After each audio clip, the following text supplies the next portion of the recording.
Ladies, gentlemen, Deans Cohen and Brown, students, partners, faculty, members of the INSEAD administration, Professor Mahbubani, and other distinguished guests.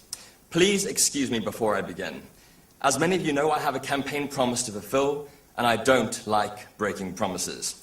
So please, please, parents, friends, family, deans, faculty, and kind members of the administration, excuse me as I say, Rama, Ramama, Gaga, Olala. I keep my promises. Thank you. Now, as I really begin, I have to say it's hard to know how to start these kinds of speeches. And it reminds me of a British government minister who was taking a tour around a prison, as shown by the prison governor, where he went into the cells and into the library, and eventually, as they proceeded into the courtyard, the governor suggested to the minister that he might want to make a speech. And the minister, never one to turn down an opportunity at speech-making, agreed. But he had one problem: how to begin. He couldn't exactly say, "Dear friends." He couldn't exactly say, "This is the most distinguished crowd I've ever spoken to." So he thought for a second, got onto the soapbox and said, "I can't tell you how happy it makes me to see so many of you here today."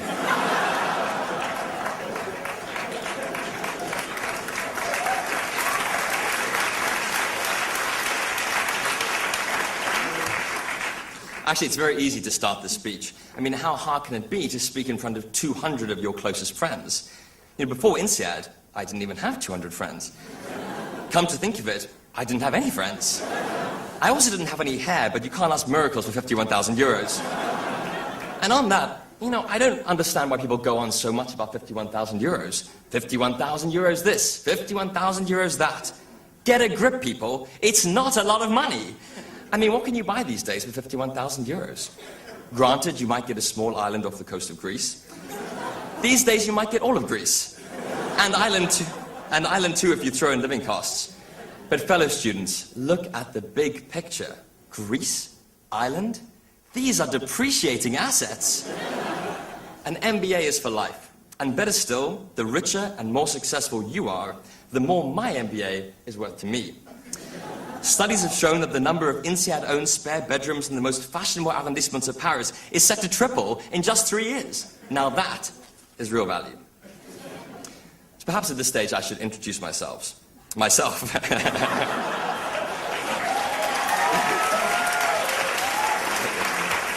and my imaginary friends here, who you've all got to know so well over the past few months. My name is Adam Swersky, and I am not Canadian. I'm not American. I'm not French or Spanish, Dutch or Danish, Belgian or Brazilian. I'm not Chinese. I'm not Japanese. I'm not Vietnamese, Lebanese, or Senegalese. I'm not Zimbabwean. I'm not Ukrainian. I'm not Australian or Iranian or Romanian. I'm not Israeli. I'm not Russian.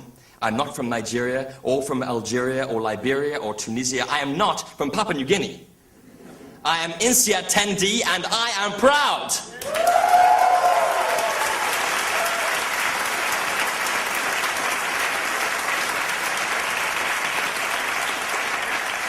I'm actually very proud to be here today, not just because INSEAD is a great institution, and I'm delighted they let me spend 10 months here without revoking my student pass at any stage, but also because I actually made it to the ceremony. You see, last time I was awarded the degree, I kind of forgot to pick it up. That's why I wore this knot in my tie today. I knew I'd be strolling around town around 2:30, checking out the sales, when suddenly I'd look at this knot and think, hang on, I know I'm supposed to be somewhere. And actually that reminds me, just give me 1 second. Oh, sorry, I'm just updating my Facebook status. Doing speech at graduation. So far, so good. Oh, it's Emily and Lucinda's birthdays today. Happy birthday, girls.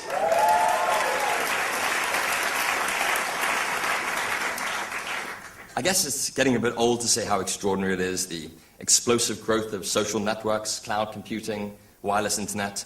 These technologies, which came to the fore in just the past 3 or so years, will allow the people in this room to keep in touch long after we've dispersed to every corner of the planet. Not just keep in touch, of course, but work together, collaborate on projects, discuss new ideas, and drag our less global compatriots ever more deeply into the seamlessly interconnected world in which INSEADers live. It was all so different just 10 years ago.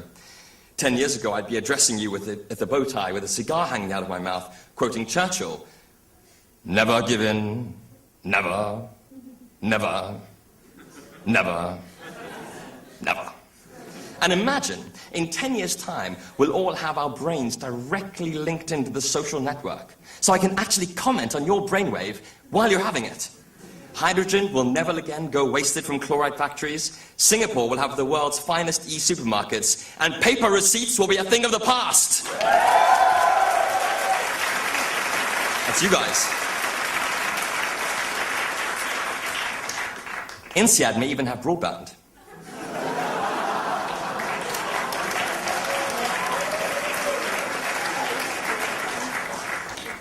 But that's probably a hope too far. In fact, it's more likely that INSEAD will have a campus in space before students have functional access to YouTube. In 10 years, we'll be 40 years old. At least you will be, I'll still be 22. What are we going to do in these next 10 years? I guess that's now up to us. It's our choice whether to be spectators or instigators, bystanders or pioneers of the fashions and fads, inventions and innovations, trends and transformations that will dominate our lives. And what incredible challenges await us once we leave this place. In Europe, where governments and banks struggle to finance the obligations of a generation. In Latin America, where new women presidents in Chile and Brazil hold the hopes of a continent that is ready to burst onto the world stage. In the US, a nation grapples to restore its all-powerful growth engine while rethinking its place in the world. In Asia, where half the world's population is sprinting out of poverty, fast becoming members of the exploding middle class. And in Africa, where newly democratic countries look to break free of the chains of their geography. I think back on how this year has prepared us for the enormous task ahead. I learned this year that national origins are still the primary form of self-identification, and that stereotypes hold more than a grain of truth. Brazilians can really all dance the samba. Italians make consistently outstanding pasta, I live with one, and Australians love getting naked. I also learned that the world is a bigger, more disconnected place than fans of globalization would admit. Despite what insiders think, you can't fly from Philadelphia to Singapore in under 12 hours. You can't turn up to India without a visa, even if you have a British passport. And no one in Japan speaks English, excepting those sitting right here in this room. I should add that none of the English speak Japanese, but perhaps you knew that already. I learned this year that the problems of our world are complex and hard, and our leaders in business and government, despite what our national media may say, mostly try their best to solve them.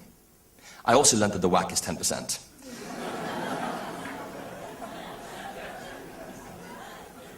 But beyond all this, and beyond the accounting and finance, marketing and operations, there is something else that we came here to learn.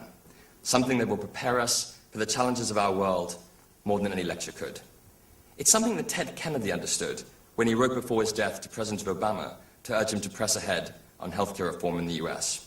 He wrote, "You have reminded us all that this reform concerns more than material things, that what we face above all is a moral issue, that at stake are not just the details of policy, but fundamental principles of social justice and the character of our country." The character of our country could be the character of our school or the character of ourselves. What Ted Kennedy realized is that while we may speak in detail, perhaps for us the intricacies of accounting regulations rather than medical reimbursement fees, we should never lose sight of the larger goal. That what we seek is not just a career, but a calling. Not only more money, but a broader mission. Few of us today can honestly say that we leave INSEAD knowing exactly what we want to achieve in the world beyond our own personal satisfaction. But all of us can leave here with a renewed determination to discover what our mission might be. Ready to help where help is needed, eager to bring change to make things better, and never accepting of the status quo. We have a rare combination of talents, skills, and today qualifications that give us a unique opportunity and responsibility to shape the character of the world and of ourselves. My friends, there is much work to be done. Let's leave this place fresh-faced, brimming with new ideas and friendships, and full of energy and hope. As Zing Bijan's calligraphy reads, raising one's head to view the vastness of the universe, lowering one's eyes to inspect the intricacies of things. With humility and strength, let's go make our mark. Thank you.